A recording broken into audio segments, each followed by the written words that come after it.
He is an NBA Hall of Famer. He is an NBA champion. He's an Olympic gold medalist, and he's got his podcast. He hosts Above the Rim with D12 Podcast. Ladies and gentlemen, Dwight Howard is here. Yeah. How are you, sir? Good to see you. I am awesome. It's great to see you as well. Again. Now, I hope you don't find this disrespectful. But is it all right if I display this right here? Yo, that's going to forever be a memory, a core memory of mine. What? Doing the show? Doing the show and doing it with you. That was fun. Show, yeah, that was so much fun. Like, my whole life I played the video game. And then, when I was in the league, late nights bored or, on the airplane, playing Wheel of Fortune. And I'm like, man, that'd be great to be on Wheel of Fortune. No doubt. I'm on the show. I'm seeing Vanna White over there clapping. Still has the same smile and the same dress on from 1970. So I'm like, this is awesome. It was awesome. But it's kind of like out of body too, right? Yes. Like that you're there. And I just, watching it back though, I wish I smiled more. I was so locked in. You were so locked in, and I was out there having the time of my life. I know you were you were like inspiring to me, but I was just like, I don't know why I was so damn locked in. It was good. You beat our asses. For charity. It was for charity. That's me. Like, they sent me this picture, and I'm like, come on, Rich. Like, lighten up a little bit.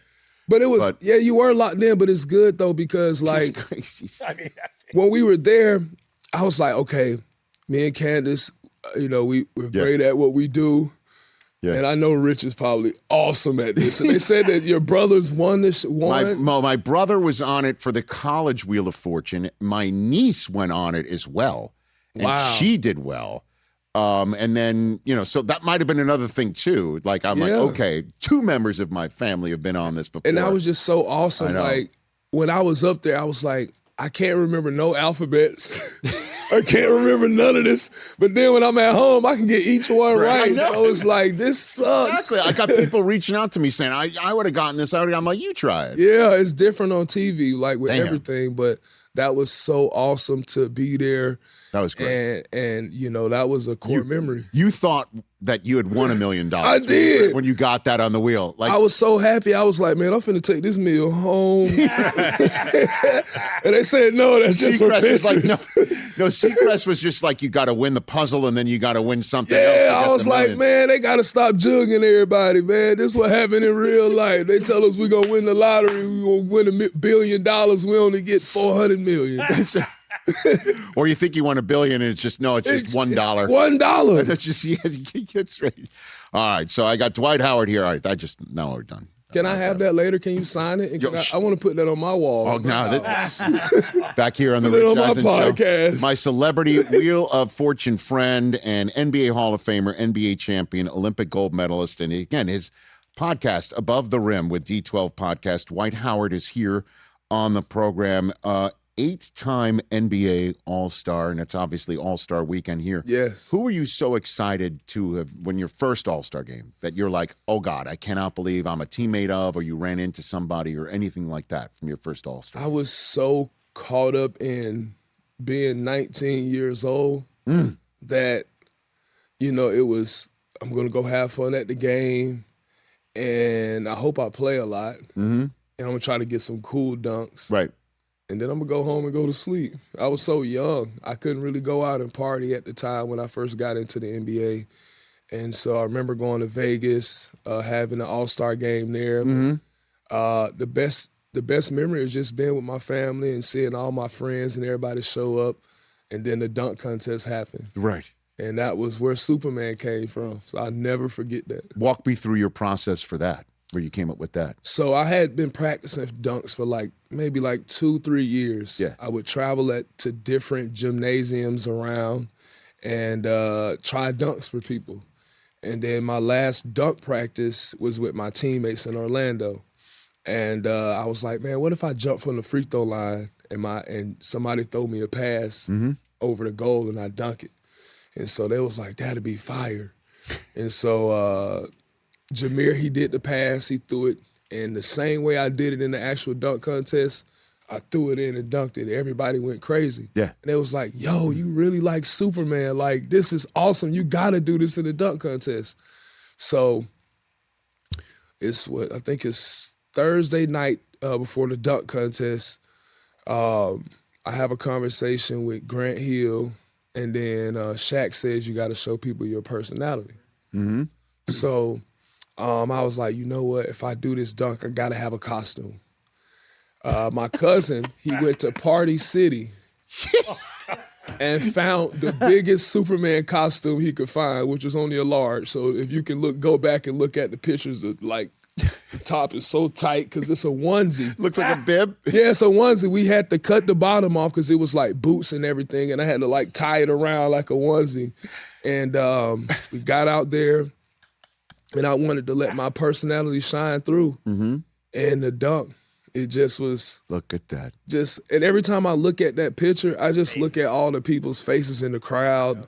Jason Kidd's son, if you see him at the bottom, he's like, whoa, he's going crazy. Mm-hmm. Just to see the reactions. And then like, I was really, for a moment in time, like doing something that I've watched on Marvel comics or watched Superman do in real life. Like, it looked like I was really flying. So like that was one of the greatest memories, ever. And who was like Dr. J a judge? Because he sometimes will judge. Do you remember who the judges were? Who were the judges? I know one year I did it, and the judges really didn't understand my dunks, so I got a low score. So I had to come back the next year and put on a real good show. And that's what ended up happening. I thought that dunk contest was over from the beginning. And the best part about the dunk contest was the dunk contest we had before the dunk contest in the back. What do you mean? Like we had one in the back where everybody was warming up and getting themselves going. I thought that was better than the actual dunk contest. No kidding. Why? Who was doing what? Because everybody was just loose. It's no crowd. It's just us back there. So now they just trying things. And it looks so good. And then everybody already had their set dunks. So, but us back there in the back practicing and seeing all the guys just high flying and doing different things. Yeah. It's amazing to see that art. It's like watching, if you're a UFC fighter, you're watching somebody do some jujitsu, and then somebody over here is doing some Tai Chi, and then another person over here is doing some Muay Thai. It's just like all different types of art, but they're bringing it into one. So it was cool to see. Dwight Howard is here on the Rich Eisen Show. That's great stuff, man. That's a great story. You go for it. The judges were Daryl Dawkins, Dominique Wilkins, Karl Malone, Dr. J, and Magic. Come on. Dang. Yeah. Dang. Those were your judges. That's awesome. Yeah. Rest in peace, Dr. Duncanstein, Chocolate Thunder. Oh, yeah. Oh, my God. Daryl Dawkins. Yes. Is the guy. I used to want to dunk so hard because I used to watch his dunks.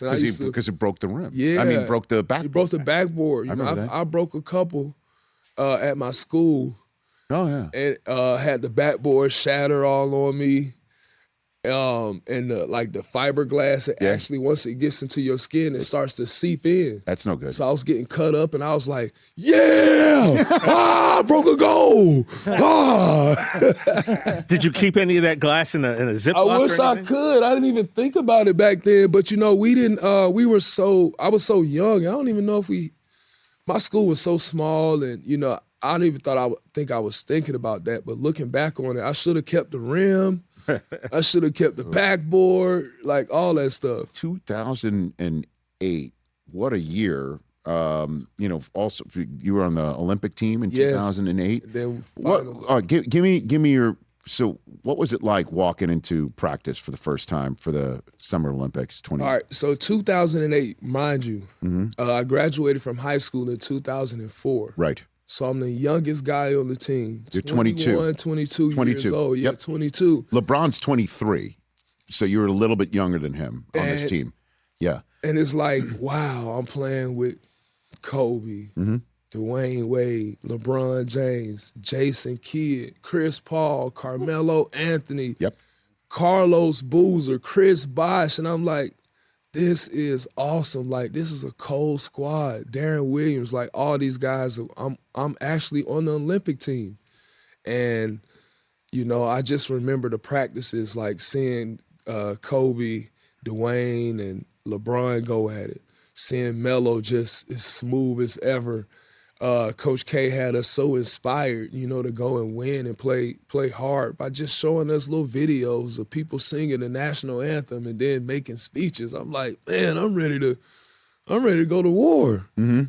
So I just appreciate, having the opportunity to represent my country, represent my family on the largest scale in the Olympics, and being able to be a part of watching them build the stuff in Beijing, like the different buildings, and seeing Michael Phelps win, in the Olympics. But being 22 is like, wow, this is a whirlwind of things happening. But I'm here with my favorite players that I've watched growing up.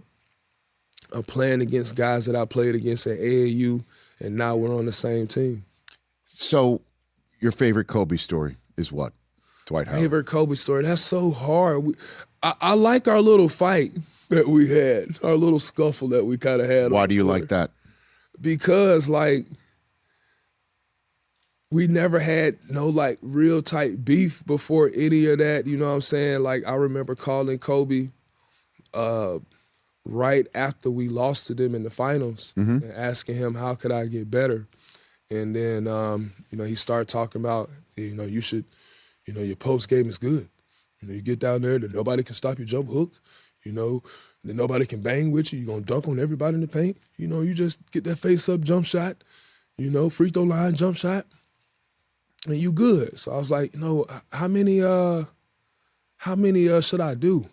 What you do when you shoot? And he said, shoot, I make 1,000 shots a day. So I said, yes, I can do that. I can do that. So after that, I would do 1,000 shots every day, have to make 1,000 shots. And that would be I would go around 100 shots a spot, bank shots on both sides, hook shots, 100 hook shots, 100 left-hand hooks, running hooks, all these different things. So I started to develop, the shots were so easy because of that. Imagine making 1,000 shots every single day, which means you're going to miss a lot of shots, but from doing it over time, you develop that. And so I was thankful for that. And then when we got a chance to play with each other, I just thought we were he's this old bull and I'm the young bull. And, it seemed like we're not seeing eye to eye, but only because of communication.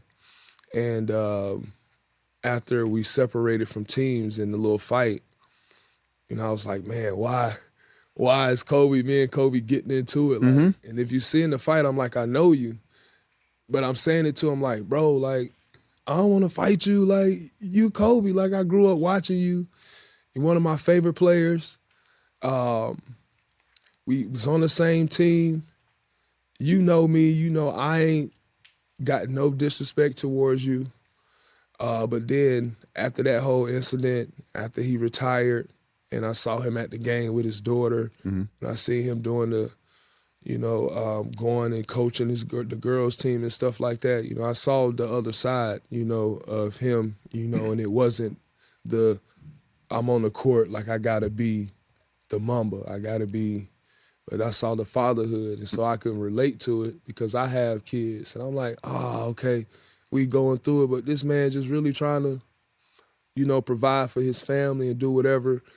And we over here trying to do the same thing, but, we didn't come together in that moment. So did you eventually hash it out with him or no? I remember before one game, he kind of I was shooting threes. He came and hit me in the back of the head. It was I'm proud of you or whatever. So that was really good. I remember my son had one of the last pictures with him. He was a little bit younger. He took a picture on the side, with Kobe, and always be a core memory. Dwight Howard here on the Rich Eisen Show. What do you say to people who think there's an asterisk next to the Lakers championship because it was the bubble and COVID and stuff like that? What do you say to that? I just think that it's a dumb thing to say because we actually still had to go play. And if another team would have won, nobody would have ever said, because it was in the bubble, they won. You know what I'm saying? We actually had to go out there during the toughest time in the history of our world. This wasn't a something that was just in America. This was a pandemic. Mm-hmm. We're leaving our families, our kids. My son's mom had just passed a couple weeks before we had to go to the bubble. And, you know, for me, he wasn't even allowed to come in. So I had to, you know, make that sacrifice and leave him, you know, at home and, you know, be there. And everybody had to make certain sacrifices. But it's like, it was tough. It was tough being away. No crowd, no people there in the stands. Everything that's going on in the world. We got the political stuff that's going on with who's about to be the next president, the George Floyd situation. So many things were happening. Mm-hmm. And a lot of people was looking at it like, we just got to go play basketball. But before that started, we was the number one team. Before we had to go on any break, we was the number one team, and we would have won regardless. So I think anybody else is just hating. Were you involved in those conversations about not playing at all, right? Remember that happened? I remember. In the bubble? I was. But I'm glad that I still played, you know, obviously on the emotional side and, you know, understand, you know, what America is dealing with. Right. You know, I felt like at that point we needed to focus on, you know, trying to, you know, help our country get better. But at the same time, winning a championship is hard. You know, it's not that just simple. Right. Certainly in a pandemic. At any time, most people's favorite player in the world, Michael Jordan, played for 14 seasons. He has 6 championships. So for the other years, the greatest player in the world didn't win. Mm-hmm. So you can't win every year, but to get there, to win, it is extremely difficult. It doesn't matter if it's 1 million fans or no fans playing. You're still playing against professional athletes who are trying to win too. What do you think of the state of the game today, Dwight Howard? I love it. You do? I love it. All these kids watched all of us play. Mm-hmm. You know what I'm saying? I feel like our era was kind of like the golden age of basketball. People might say the Birds and Magic era, but, you know, just the Bronze, the D-Wades, the Dirk Nowitzkis, the Shaqs, Duncan. Tim Duncan, Yao Ming, Amari. You got all these players that played in this era. These young guys watched us. Shea, who did he watch? He watched Kobe. He emulates him. You look at Anthony Edwards, you know what I'm saying? He watched all these players come before him. You watch Jokic. You know, he's dominant, but he's not dunking on people. He's shooting, he's getting assists, he's doing all that. They watched us, so why would I, you know, hate or, you know, pull them down as players? We want to build them up because they're carrying on the name of basketball. What do you think of when you see Wembanyama? Man, I love him. He's a real alien. Like he's 7'5". He went to go see the monks. So that's fire. Like just for him to even have that mindset at the age I don't know, how old is Wemby? What, 20? I think he's just turned 20. Is he 22? 21, 22? To have that mindset at 22. Right. To make sure he dedicate himself to this sport with so much stuff going on around him. Yeah. It's amazing to see him going to work out with Jamal Crawford for his handles, him going to CKG for his mentality on the court, and the monks. You know what I'm saying? That's awesome. Like he's like Kareem. He's like Kareem with a jump shot. Well, not saying Kareem didn't have one, but right. Sure. Kareem was the hook. Right. This guy's doing the jump shot. With some magic mixed into it. With some Magic Johnson. Man, if it's some KG, he got it. So I'm loving what he's doing on the court. I just want him to stay healthy and continue success. He's going to carry our league with the rest of these young guys. How do you like doing your pod? I love it, you know.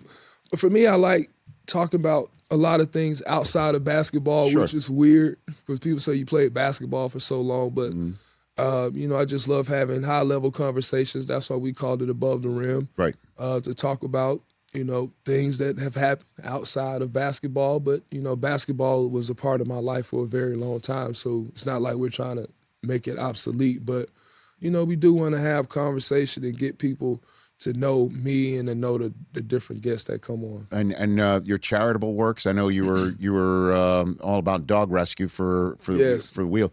Is that a rescue dog in the Well, in I our green room? rescue her from Angel's her name? Well, her mama. Okay. But Angel is her name, and you just got the I rescued her from her mama. Understood. Okay. Angel is a year and 4 months. I've had her since she was about this big. Right. She was the only witness at my wedding for me and my wife. Okay. So she's been there since the beginning. When I first signed with Big 3 and went to the draft, Angel was there. She's went to go see my dad get his deacons, get initiated and be a deacon. She's everywhere. So if she's in the green room right now, Yes. if you called her from here, would she come? she might come and she can hear me. Angel! Let's see. Can she? But let's release the hound. Angel! Come on now, Angel. Just get her on out here. Is she coming around the corner? She'll be coming around the mountain when she comes. We're a very, very dog friendly program. Hold on. Dogs are so. Hold on a second. Come here, Angel. Here we go, baby. I'm right here, baby. Hey, come here, girl. Good job. Hey, girl. I love you so much. Hey, Is there what's any- up, baby? Oh, How you doing? Yeah, I love you so much. there you go. Yeah. Yeah, Angel is so amazing. I'll tell you, I did a flag football game the other day. Okay. And as I was on the field running, everybody said that Angel, she sat and just looked at you, making eye contact with me the whole game. Yeah. And she's just really a great dog. I could see when I came out, when I went back to say hi in the green room, she just popped out, and it's so sweet. She is a very sweet girl. What mix do we know? She is a Belgian Malinois. Okay. She's on the tiny side, so I call her my mini Mal. Okay. She's a mini Malinois. And what's the name of the your charity again? My charity For your dog rescue? For the dog rescue. I'm sorry. you got it just so slipped many my of them. mind. I I know. just start looking at her eyes. Just Well, how about this? Everybody, help control the pet population. Have your pets spayed and neutered, and adopt. Don't shop. adopt and don't shop. You like and that? Spray and neuter the dogs. That's it. That's not fair to the dogs. They got to get some love too, man. That's not fair. At some point. Dogs need love too, at least one time. Okay. Before they go. Hey, Dwight, thanks for coming on here. Thanks for having me. Anytime. Let me know whenever you're in Los Angeles. Yes. Would you guys consider Dwight Howard a fill-in guest host for here on the program? You want to hang with Dwight for a day here? Sure. Yeah, let If me you ever do wanna- that. You want this chair, Well, that's your chair. I know, no, but take your chair. no, I'd take it back. I don't want to take your chair. No, I'll just- just no, sit but- somewhere else and look No, good. you could host. You could host the program. For I could host the show. Would you like to do that? I would love to do that. All your friends, But only if you sign the Well, no, this is mine. You got one. You didn't keep yours. But I want yours. No, this is mine. You I want signed this some. one. I want some of Craig's money. How about you sign this and then Okay. I keep it here? But that defeat the purpose. No. But that was good. That was good. Okay. Okay, I can do that. All right. This is. This is. You can have it. I just My trophy. feel bad for getting whooped so bad. Wheel of Fortune. All good, man. Thank you for coming here. That's Thank Dwight you. Howard on the Rich Eisen Show, Above the Rim with D12 Podcast, wherever you get your podcasts. Hey, you made it all the way to the end. Thanks for that. Check us out every single day streaming live on Disney Plus and the ESPN app, 12 to 3 Eastern.